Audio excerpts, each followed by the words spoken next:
радуйся. Славімо Його. Вітаємо вас дуже сердечно, наш братці Вікторе, і цілу родину, сім'ю вашу, близьких, рідних з Божим народженням. Нехай Господь вас щедро благословляє, і опіка Матінки Божої буде з вами, з вашим домом і працею.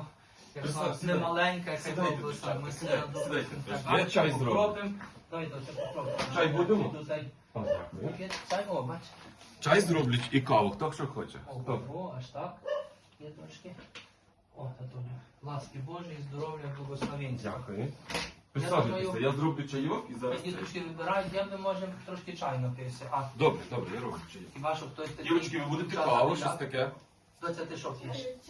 А, то Чай що? робимо. Чай Все, сідайте, я так? роблю зараз тортик, А чай, ви, щоб зараз вас посидимо. не було напряжки якої? Ні, ви що, я тільки радий, що до мене А я ж прийшли. думаю, ви так сказали, я думаю, чекай, а робота, думаю... Ні, я сказав, дивіться, я до 10-го... Не саме не треба їсти.